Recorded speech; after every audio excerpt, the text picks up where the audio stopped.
Bom dia, boa tarde, boa noite, tudo bem? Seja bem-vindo, seja bem-vinda ao canal Imparável, aqui no YouTube é o Imparável Cast, no Spotify, e seja bem-vindo a mais uma entrevista inspiradora, desta vez com o Alan German, de 29 anos, que passou em um dos concursos mais difíceis do país, na terceira colocação, e está em vias de tomar posse já agora, próximo dia 30, né? Então ele vai tomar posse aí no finzinho deste mês. O caminho para ele atingir esse sonho não foi fácil. Ele, antes da sua aprovação no concurso de auditor de controle externo do Tribunal de Contas do município de São Paulo, ele enfrentou uma série de reprovações, chegou muito perto em provas difíceis também, como do TCU, CGU e do Senado, sempre batendo na trave, o que acaba desanimando, mas acabou ali com uma rotina muito intensa em 2023, conciliando com uma rotina de trabalho também muito exaustiva, né? Trabalhava às vezes fim de semana, domingo, 10 horas da noite, tinha uma responsabilidade muito grande na empresa onde atuava. Mesmo assim, conseguiu estar para concursos e passou em terceiro lugar. E hoje, Alan vai compartilhar um pouco dessa trajetória de como conciliar trabalho e estudos, principalmente para quem trabalha muito, para quem tem um trabalho difícil, para quem trabalha longas horas e quer no concurso público uma vida melhor, podendo servir ao próximo e ter também uma qualidade de vida mais adequada. E vai te inspirar aqui a seguir o caminho dos vencedores, como ele é, e é com muito orgulho que dizemos que o Alan foi aluno do GRAN nesta trajetória. Seja muito bem-vindo, Alan. Muito obrigado por estar aqui conosco hoje. Muito obrigado, Gabriel. É até emocionante ouvir essa introdução. A gente relembra tudo que passou e realmente fiquei muito, muito, muito feliz de ouvir. Realmente foi um dos concursos mais difíceis do Brasil e eu estou bem, bem animado agora em tomar posse no TCM de São Paulo. Alan, sua mãe sempre foi uma incentivadora, né, de seguir o mundo dos concursos, né? E por que ela incentivava tanto? E até por que você demorou, assim, demorou entre aspas, né? Você é muito jovem, mas você buscou um outro caminho antes, né, quando terminou a faculdade. É uma boa pergunta. A minha mãe, sempre desde criança, ela falava para mim, ela vai ser funcionário público, vai ser servidor público, a estabilidade não tem dinheiro no mundo. Você vê, ela falava, você vê seu pai, às vezes é mandado embora, tem que ver o FGTS, não tem uma estabilidade. Aproveita, seja concursado, não vai ter dinheiro no mundo que vai te trazer essa tranquilidade. E por que eu demorei tanto? Eu acredito que eu quis ir para o mercado para ter uma experiência também, aprender como se portar em multinacional. E, na época, eu não pensava ainda 100% para estudar em concurso, depois de acabar a faculdade. Mas começou a ver que tinha bastante oportunidade. Minha mãe sempre me ligava e falava, você não está estudando? Eu falei, não estou estudando. Por que você não vai voltar? Aí, de tanto ela falar também, eu acabei voltando a estudar e tomei a decisão certa de continuar estudando, porque é muito cansativo, é muito difícil, mas realmente é compensador agora quando sai a nomeação no Diário Oficial. Você se formou em ciências atuariais? Como é que fala isso aí? Atuariais, fica tranquilo que 99% da população brasileira tem certeza que não sabe o que é. Então, ciências atuariais é uma pessoa que ela trabalha com probabilidade e estatística na gestão de risco. Para seguro, previdência, tem fundos de pensão, fundos de investimento. A minha função como atuário é mensurar o risco das probabilidades dos eventos acontecerem. E quando você se formou, você foi para o mercado ou foi trabalhar com o quê? Quando eu me formei, eu fui para o mercado, fui trabalhar, o meu primeiro estágio foi na CNSEG, como a Confederação Nacional de Seguros. Fui trabalhar com estatísticas do mercado segurador. Saber qual seguradora recebe tanto de prêmio, né, que a gente chama, que é o valor por segmento, de automóvel, de vida. E depois eu fui para uma outra seguradora de vida fazer subscrição de risco. Eu calculava a probabilidade daquela pessoa sobreviver ou falecer e cobrava o preço justo. Então, a minha vida no mercado segurador foi sempre baseada em probabilidade, cenários estocásticos, foi sempre muito desafiadora, mas para cálculo de receita e provisões técnicas. Então, imagino que seja uma responsabilidade grande aí, você está lidando com muito dinheiro, né? Muito dinheiro, bilhões de reais, né? Nem milhões, são bilhões e a gente precisa sempre ter o cuidado de garantir que está certo. E é tranquila a rotina de trabalho? Não é muito tranquila, não. Como é um cargo, de fato, que exige muito, e eu, na minha vida também, eu sempre vou entregar o máximo onde eu estou, a gente se dedicava muitas horas no trabalho, muitas vezes saindo 22, 23 horas, trabalhando no domingo. Precisava entregar o resultado e, sinceramente, como tudo na minha vida eu faço ao máximo, que eu tenho o lema de quem quer arruma um jeito, quem não quer arruma uma desculpa, eu não parava porque eu entendia que a empresa precisava de mim. Então, a gente fazia altas horas de jornada de trabalho para poder fazer o trabalho muito, muito, muito bem feito. E você ganhava bem, né, Alan? Você já tinha uma carreira sólida, Sim. uma posição relevante numa empresa grande. Poderia muito bem continuar nesse caminho. Por que que você decidiu finalmente escutar o conselho da sua mãe e olhar para os concursos? Eu estava realmente muito, muito, muito bem no mercado de trabalho. Já estava numa carreira quase de liderança, ia entrar, assumir um cargo de liderança no futuro. Estava realmente muito bem. Mas eu ouvi minha mãe que a qualidade de vida e a estabilidade ele proporciona é algo que não tem preço monetário. Então eu comecei a ouvir mais a minha mãe, porque agora, em 2024, nasceu minha filha. 2023, perdão, novembro de 2023 nasceu minha filha. E é gostoso passar mais tempo com ela, ficar com ela, coisas que hoje eu não consigo 100%, porque a minha rotina de trabalho ela é muito intensa e é intensa também porque eu me colocava com intensidade, porque a gente precisa entregar o máximo. Então, muitas vezes saindo 22, 23 horas, porque tem essa intensidade. Então, com isso, ouvindo minha mãe, eu falei, eu vou ir para o concurso, vou ter uma estabilidade, uma qualidade de vida melhor. Óbvio, no concurso é óbvio que você trabalha, óbvio que tem suas rotinas, mas a qualidade de vida, a sensação de ter a estabilidade é algo, tudo bem que são depois de 3 anos, é algo que não tem valor financeiro. E aí você decidiu estudar para qual área ali inicialmente? Minha primeira experiência, foi em 2013. 2013 tem 12 anos atrás. Tinha 18 anos, passei para a UERJ, para Ciências Atuariais, fui ingressar na UERJ, greve. Teve greve na faculdade. Só fiquei 4 meses parado. E minha mãe falou, Alan, tem nada para você fazer? Por que você não estuda para concurso? Eu falei, tá bom, vou estudar, né? Ela sempre me incentivou. Fiz o concurso do BNDES. Na época, não sei nem se o GRAN já era lançado em 2013. Devia estar para Tinha lançar. acabado de começar. Era aquela apostila de banca, que não falava nada com nada. Cheguei na prova, me senti, não, vou muito bem, 18 anos, passei no vestibular da UERJ, muito concorrido, vou lá. Fui fazer o BNDES, obviamente, passei uma vergonha absurda, acertei nem 20% da prova, não deu. E aí eu esqueci o mundo do concurso. Falei, tá, vou fazer faculdade, vou seguir. Até que em 2017 eu comecei a fazer para o IPRESB, que é o Instituto de Previdência e Servidores Públicos de Barueri, também sem estudar nada. Fiz para atuária, para a área de atuariais. Fiquei em terceiro lugar. E aí, não sei porquê, eu esqueci o concurso e fui para o mercado privado. Até que chegou 2020, eu fui fazer a prova de auditor fiscal de Santos. Também não estudei nada, falei, esse eu vou passar. Já fiquei em terceiro lugar sem estudar, e agora? Passei também vergonha, acertei nem 20%. E aí eu vi uma live do Gran e falei, tá bom, eu tô tudo errado. Aquele concurseiro que acha que sabe tudo, não sabe nada. Preciso entender primeiro qual área eu quero ir. Eu quero ir para controle ou eu quero ir para fiscal? Então eu decidi que eu queria estudar para controle. E aí eu foquei a minha parte para estudo de controle, para tribunais de contas. Como é que você conciliava essa rotina? Porque você trabalhava praticamente, pelo que eu entendi, quase que o tempo todo que você estava disponível ali, né? Tinha um mínimo ali para a família, às vezes algum lazer, mas não parece que era muito. E ainda Tinha, estudar para concurso controle é puxado, são geralmente 20 matérias ali no edital, perto disso, é bastante complicado. foram 22 matérias, mas normalmente no trabalho, quando estava tranquilo, digamos assim, dava para sair 18, 18h30, numa época tranquila que tem, não tem como mentir, tem. E aí eu programava para estudar de 19 às 22, inicialmente.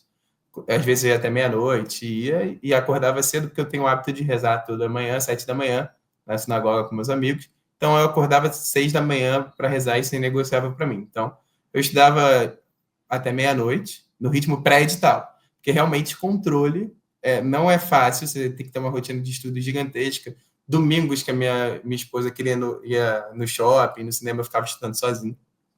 Faz parte. Então, eu aproveitava muito domingo, muito. Domingo eu conseguia estudar, era o dia que eu estudava muito. E do dia de semana eu tentava estudar pelo menos 4 horas. Então, ali, mais ou menos de 7 às 22, 8 às 23, um pouquinho mais, porque nunca as 4 horas nunca é líquidas, né? Que a gente chama concurseiro, né? Então, 5 horas já acaba virando 3 horas e meia. Eu estendia quando eu estava muito cansado, eu ia para a questão, que é uma coisa vital, que eu também entrei no mundo de concursos, não fazia questão, fazia tudo errado, até entrar no GRAM. E aí eu comecei, tô muito cansado, vou fazer questão, fazer um bloco de 100, 200 questões e dormir. Então era mais ou menos isso, assim. E apesar de você tinha essa organização toda, como é que você lidava com o cansaço? Porque basicamente você estava abrindo mão dos seus fins de semana, momentos de lazer, noite de descanso, então não tinha tempo para recuperar. Não tinha tempo para recuperar, tive que ficar cansado mesmo no pré-edital, mas nada superou o pós-edital. Pós-edital, e teve uma época que eu senti que o meu corpo acho que ia embora, porque eu estava na época de janeiro e fevereiro, que é a pior época do trabalho, tem que fechar o número contábil e tudo. E o edital era fevereiro, então eu estava saindo 9 da noite, eu estudava de 10 da noite até 4 da manhã, em ritmo de pós-edital, que eram 2 meses, e eu ia acordar às 6, então eu estava dormindo 2 horas e eu sentia que o meu corpo estava indo embora. E aí o que eu fazia é uma coisa muito importante, eu tirava um dia para descansar, que era o sábado. Como eu já não ia poder fazer por causa da religião, eu tirava o dia para descansar, dormia, me recuperava. Então o sábado era o dia de descanso. E no domingo eu tocava pau, fazia milhões e milhões de horas e de questões. Mas eu tinha um dia de descanso, era o sábado. No sábado eu dormia bem, descansava bem, me recuperava. Porque se você não tiver, você não vai ficar produtivo. É natural do corpo humano, você precisa de um dia para descanso. E eu escolhi o sábado, e sabendo que o sábado seria o dia do meu descanso, eu montava a minha rotina semanal para isso. Como é que você estudava? Você alterava as matérias? Você estudava uma matéria seguida? Como é que você encaixava questões ali, PDF, videoaula? Eu alterava as matérias. No início, eu comecei com videoaula. Vi que estava perdendo muito tempo nas videoaulas no início. E aí, as matérias que são muito difíceis para mim, como português, esses eu ficava na videoaula. Outras matérias, como estatística, matemática financeira que eu domino, era uma leitura rápida no PDF, questão. Então, as matérias que eu tinha mais dificuldade, como português, que era uma matéria muito difícil para mim, então eu assistia todas as videoaulas de vários módulos, porque eu precisava entender. Matérias que eu já tinha mais facilidade, como raciocínio lógico, matemática financeira, estatística, eu fazia pelo PDF questão. E algumas matérias, como do Aragonês, que é muito legal de ver a aula dele, mas eu falei, não, preciso ir para o PDF, que também é muito bom, o PDF dele, muito completo. Eu escolhi o PDF e segui pelo PDF, assim. Mas é mais por uma questão de otimização de tempo. Mas, óbvio, não entendia, eu ia para a videoaula.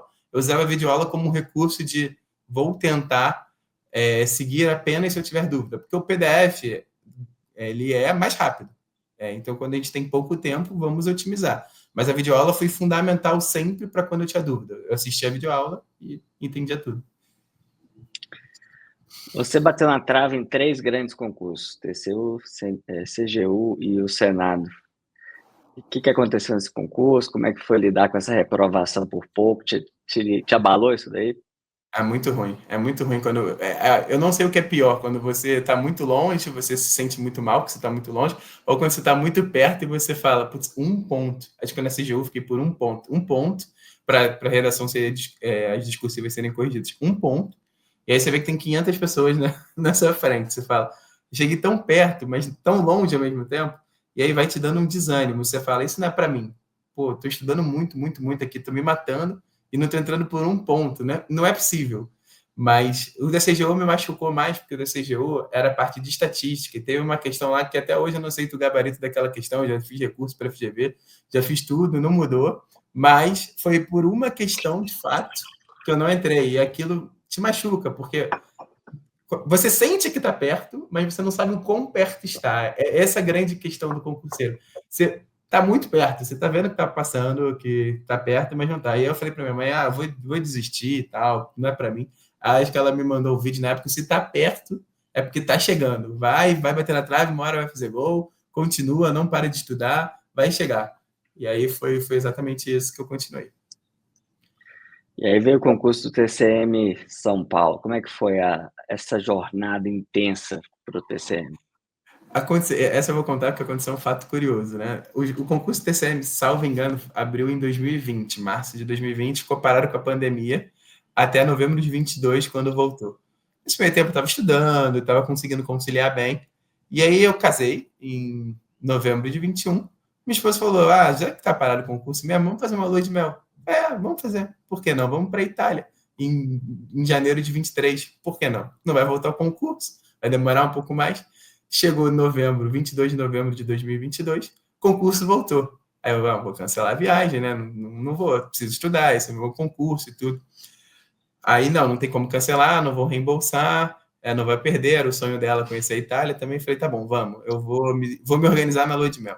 E aí, enquanto a gente estava no trem, muitas vezes ela estava dormindo, eu estava fazendo questão. Ou então, de noite, ela estava dormindo e eu estava estudando, fazendo questão. Então, mesmo na lua de mel eu estava fazendo, porque é o que eu falei, quem quer dá um jeito, quem não quer dá uma desculpa. Então, eu consegui me organizar para estudar na lua de mel.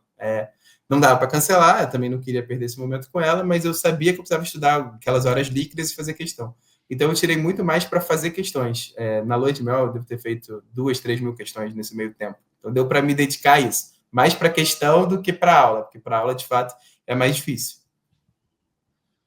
E sua esposa levou numa boa, você resolvendo questões no meio da lua de mel? Ela estava dormindo, né? Eu fazia muito quando ela estava dormindo ou quando ela estava no trem, quando ela estava descansando ou vendo algum vídeo. Aí eu estava lá fazendo questão. Cada um tava...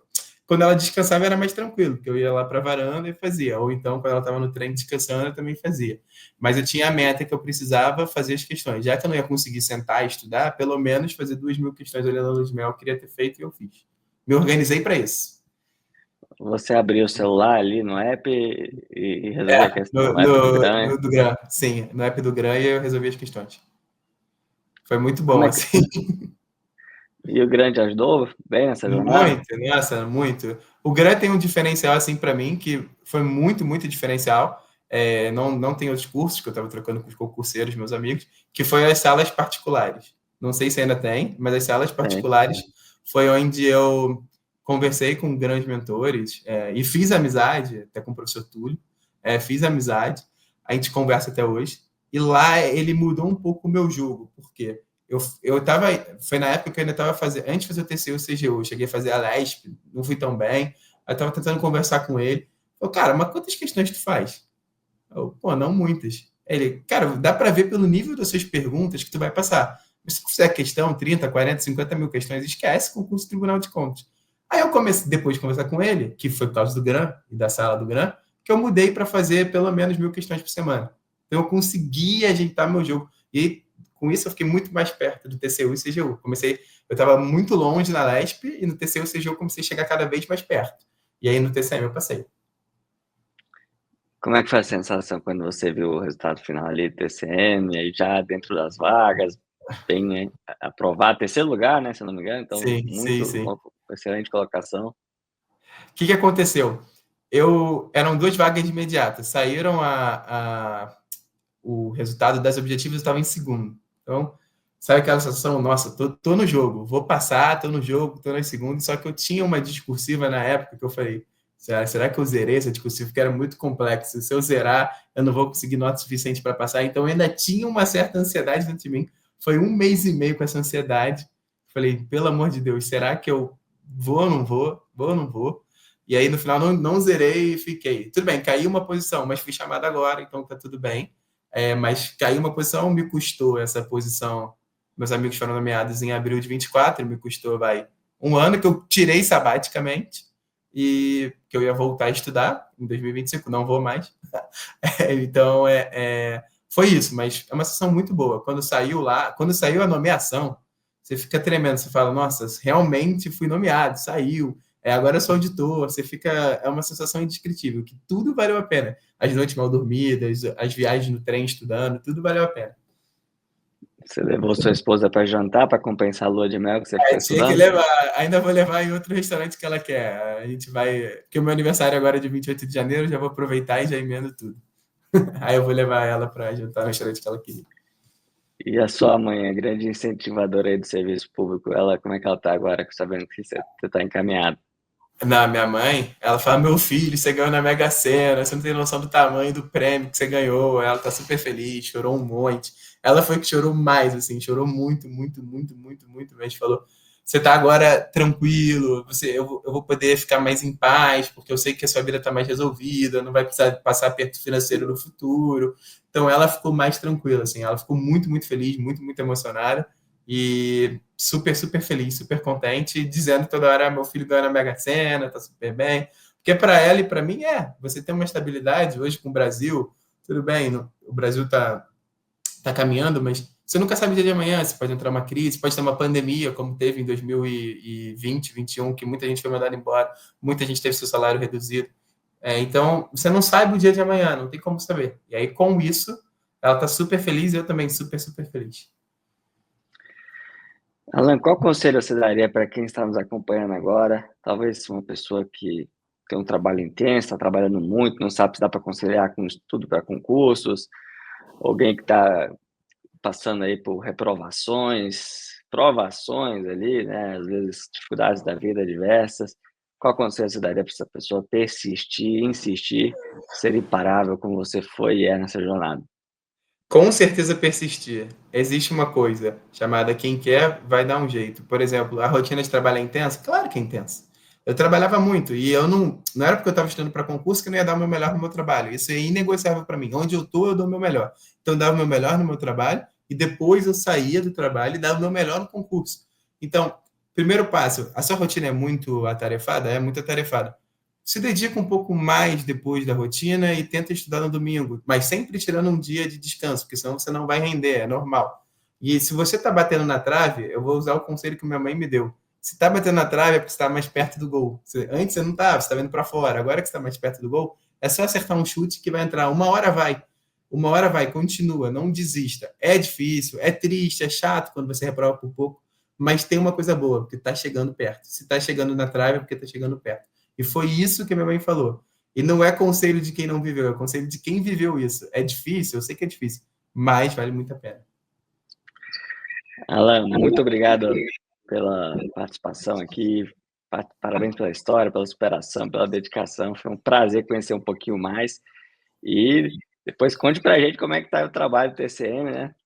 Aqui uma semaninha, praticamente, você começa aí.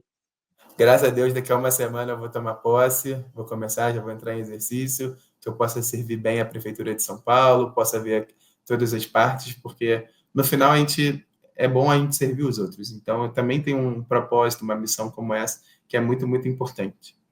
E obrigado pela oportunidade de falar, meu Gabriel. Já acompanhava aqui o canal Imparáveis e sempre quis também falar um pouco aqui. Legal. E muito obrigado a você que nos acompanha aqui no canal, pedindo que deixe seu like, deixe seu comentário aí com o que você achou desta entrevista. Nós vamos ler todos os comentários. Clique aí no sininho para ativar as notificações, para você receber em primeira mão todos os conteúdos que lançamos por aqui, semanalmente há mais de 5 anos. E se você preferir, acompanhe em formato de áudio, como podcast, no Spotify. Há muitas outras entrevistas para você assistir, caso queira, seja no YouTube, seja no Spotify. Até a próxima, fique com Deus. Tchau, tchau.